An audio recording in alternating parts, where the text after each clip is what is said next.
À la une de l'actualité, en Somalie, une base de l'armée américaine située au nord-ouest de Mogadiscio a essuyé une attaque ce lundi.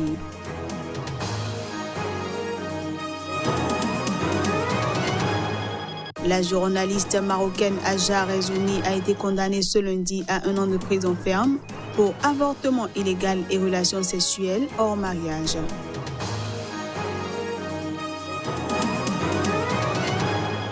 Et puis, dialogue national au Cameroun, des responsables d'associations ont donné un point de presse à Douala pour dénoncer l'imposture en cours à Yaoundé.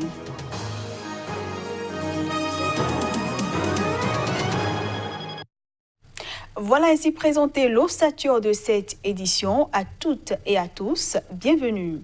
Des cliniques mobiles qui se déplacent en bateau dans des zones reculées du pays, c'est le projet d'une association kenyane. Les habitants de l'archipel de Lamu dans l'est du Kenya vivent dans la précarité et pour eux, il est compliqué d'accéder aux centres de santé.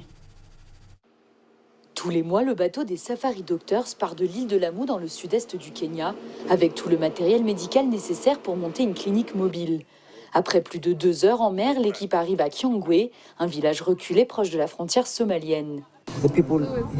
Les gens ici ont besoin d'aide, ils ont vraiment besoin d'aide. Ils n'ont pas accès aux services de santé ici. Toute l'équipe médicale est bénévole, elle fait un peu de tout, vaccination, suivi de femmes enceintes et de jeunes mamans, mais aussi les premiers soins. Rufia Also s'est coupé le doigt avec sa machette en s'occupant de ses champs de maïs. Heureusement pour lui, la clinique mobile est de passage. L'hôpital est trop loin et les transports sont aussi un problème. Donc c'est compliqué de se rendre à l'hôpital. On n'a pas d'argent et il en faut pour se faire soigner ici. Le trajet pour l'hôpital le plus proche lui coûterait $200, une fortune ici. En plus du manque d'infrastructures, de transport et de santé, les habitants de la région doivent faire face aux violences liées au groupe terroriste Al-Shabaab.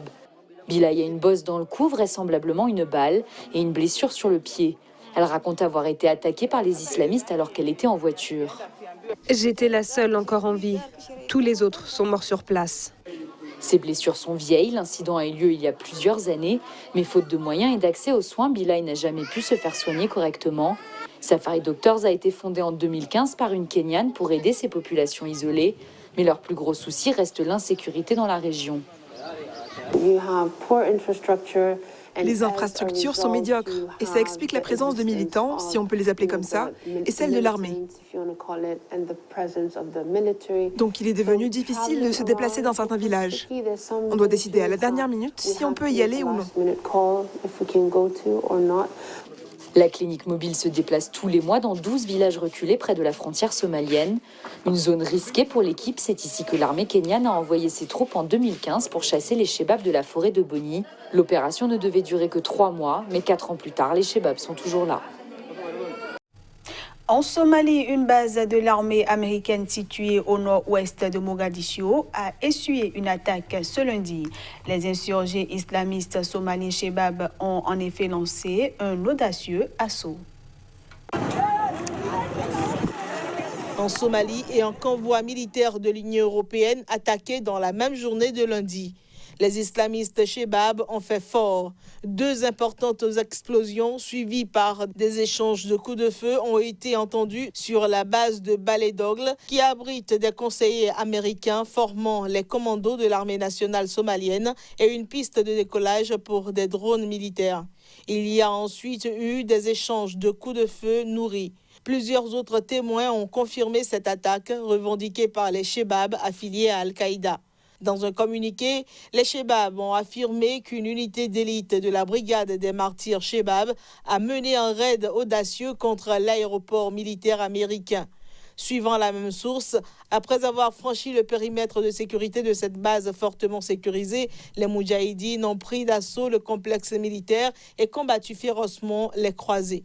De son côté, la mission américaine en Somalie a assuré dans un communiqué que cette attaque avait été repoussée par les forces de sécurité somaliennes. La base de Baledogle est utilisée par l'armée américaine pour ses frappes aériennes à l'aide de drones contre les Shebab ou contre les membres du groupe État islamique en Somalie.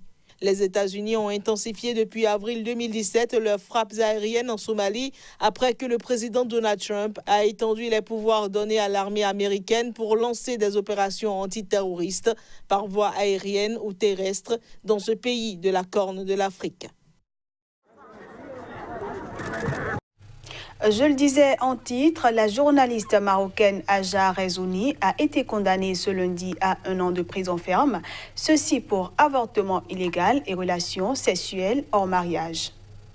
Interpellée fin août à l'entrée d'un cabinet médical de Rabat, Aja Rezouni, une journaliste marocaine de 28 ans, a été condamnée ce lundi à 1 an de prison ferme pour avortement illégal et relations sexuelles hors mariage par le tribunal de Rabat. Une affaire qui a suscité l'indignation dans le royaume et à l'étranger. Arrêté et jugé en même temps qu'elle, son gynécologue a écopé de 2 ans de prison ferme et son fiancé d'1 an ferme. Un anesthésiste octogénaire a été condamné à 1 an de prison avec sursis et une secrétaire à 8 mois avec sursis. Journaliste au quotidien arabophone Akhbar al-Yaoum, Aja Rezouni avait été soumise à un examen médical sans son accord selon elle. Ses avocats avaient assimilé cet examen à de la torture, pointant des manquements de la police judiciaire et des preuves fabriquées et plaidé pour sa libération. En vertu du code pénal marocain qui sanctionne les relations sexuelles hors mariage et l'avortement quand la vie de la mère n'est pas en danger. Aja Rezouni risquait jusqu'à 2 ans de prison. Lors d'une précédente audience, elle avait nié tout avortement, assurant avoir été traitée pour une hémorragie interne, ce que son gynécologue a confirmé au tribunal. Au Maroc, les arrestations dans les affaires d'avortement concernent en général les praticiens et très rarement les patientes, selon Human Rights Watch, qui cite le président de l'association marocaine contre les avortements clandestins. Et il faut dire que les proches de la jeune femme dénoncent un procès politique lié à sa famille, à ses opinions et au journal dans lequel elle travaille.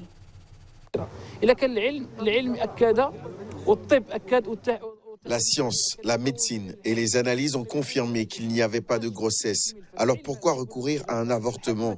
Tout est dans le dossier. La science dit qu'il n'y avait pas de grossesse, alors pourquoi recourir à un avortement?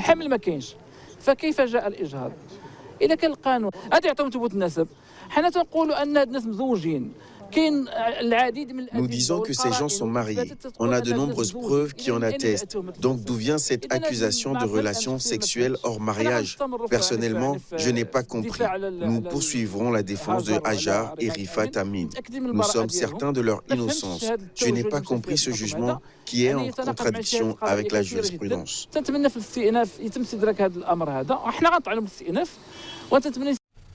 Dialogue national au Cameroun, des responsables d'associations venues du nord-ouest, du sud-ouest, de l'ouest, du centre du Cameroun ont donné un point de presse à Douala.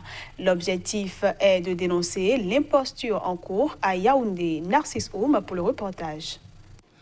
Au cours d'un point de presse organisé dans la ville de Douala, les responsables des associations ont dénoncé la théâtralisation des consultations qui ont cours à Yaoundé en prélude du grand dialogue national. Ce qui risque de se passer si le chef de l'État qui a eu la volonté politique d'annoncer ce dialogue, et on l'interpelle ici pour que cette volonté politique se traduise, n'est-ce pas, par les faits, et les faits pour sauver le Cameroun, il faut qu'il le fasse et qu'il le fasse rapidement, sinon la radicalisation va être générale, même au niveau du pays. La société civile souhaite la construction d'un Cameroun durable et cela se passera par des préalables. Ces préalables sont la structuration permettant en aval des séances de travail pour une commission multi-acteurs qui définit une feuille de route, la mise en place d'une commission technique multi-acteurs incluant entre autres une autorité traditionnelle jouissant d'une neutralité reconnue et disposant d'au moins 50 ans au trône, accorder à cette commission un temps suffisant permettant d'approfondir l'examen des solutions et recommandations pour les différentes thématiques soumises pendant la phase de préconsultation. quelques recommandations sur le grand dialogue national. Nous avons pensé que la crise dite anglophone devait être traitée spécifiquement par les personnes, le groupe culturel concerné, donc les deux régions, jusqu'à la fin. Et maintenant, les autres Camerounais qui estiment qu'ils ont aussi des problèmes de gouvernance politique devraient aussi avoir leur processus pour aboutir à la fin. Et à la fin, on peut se retrouver ensemble sur les questions qui nous rassemblent, notamment les questions de la forme de l'État, par exemple. Les organisations de la société civile attirent ainsi l'attention des institutions internationales représentées au Cameroun quant aux manœuvres de diversion sur l'organisation du grand dialogue national dont l'action citoyenne ne concourt pas à la construction des relations diplomatiques productrices du bien-être des Camerounais. Par la construction des relations diplomatiques productrices du bien-être des Camerounais. Le Cameroun affronte en amical la Tunisie le 12 octobre 2019. Pour son premier match à la tête du Cameroun, l'entraîneur portugais a dévoilé sa première liste. En prélude au match amical du 12 octobre prochain, contre la Tunisie, le nouveau sélectionneur des Lions indomptables dévoile sa première liste composée de 25 joueurs. La liste signée par son adjoint François Oumambeyik a été publiée par la Fédération camerounaise de football avec les noms de 4 remplaçants. Le nouveau patron des Lions indomptables tisse la nouvelle corde au bout de l'ancienne. Le groupe n'est pas très différent du dernier qui a disputé la CAN 2019 en Égypte sous l'ancien sélectionneur Clarence Seedorf. Comme premier constat, les premières sélections de Arlo Moukoudike évoluent avec le club Ligue 1 français Saint-Étienne. Et du milieu offensif, Ignatius Gana Godo, l'OGC Nice. On note également le retour de Georges Ntep, recalé pendant la CAN égyptienne. Un seul joueur issu du championnat local, le gardien Simon Omosola. On passe cette fois-ci à la revue de presse Afrique.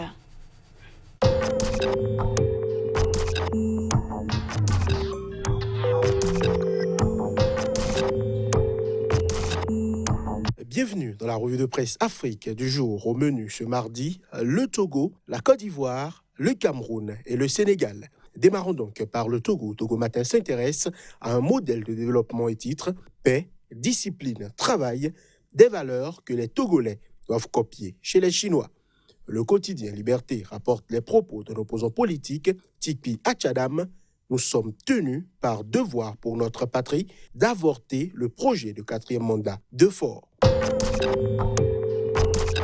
En Côte d'Ivoire, le nouveau président de la CEI est connu. Le patriote titre « Nouveau président de la CEI, comment Koulibaly Kouibière a été élu ». Le document qui livre les secrets des délibérations. Le jour plus, présidence de la CEI après son élection, Koulibaly Kouibière, les élections ne doivent plus rimer avec la violence en Côte d'Ivoire, qui est le successeur de Youssouf Bakayoko. Le nouveau réveil estimé titre « Le RHDP poursuit son passage en force, Koulibaly Kouibière, SG du Conseil constitutionnel, président de la CEI ». Le quotidien d'Abidjan estime pour sa part et affiche en manchette « Gestion foutaise de la Côte d'Ivoire, Ouattara veut-il brûler le pays avant de partir ?» Tout sur les signes qui ne trompent pas, l'opposition crache sur la CEI RHDP et appelle à la mobilisation. Nyamie Kona aux Ivoiriens, tenez-vous prêts.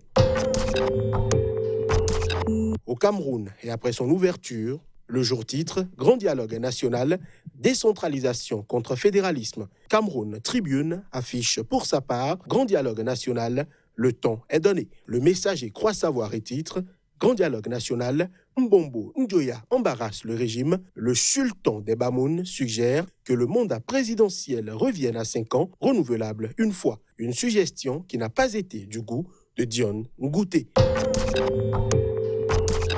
Au Sénégal, et après la libération surprise de l'opposant Khalifa Sall, après une grâce accordée par le président Macky Sall, le quotidien Le Témoin titre « Khalifa Sall, pourquoi sa libération a tant tardé ?» Enquête estime, avec une manchette sans équivoque, recomposition politique, Macky Sall, seul maître à bord. Sud Quotidien préfère s'intéresser à la reprise des classes et titre « Rentrée scolaire, des écoles pas encore prêtes ».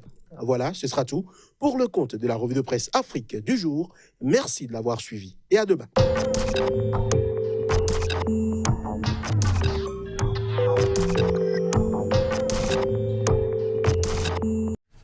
Et c'est la fin de cette édition que je vous remercie d'avoir suivi. L'information continue sur Sika TV.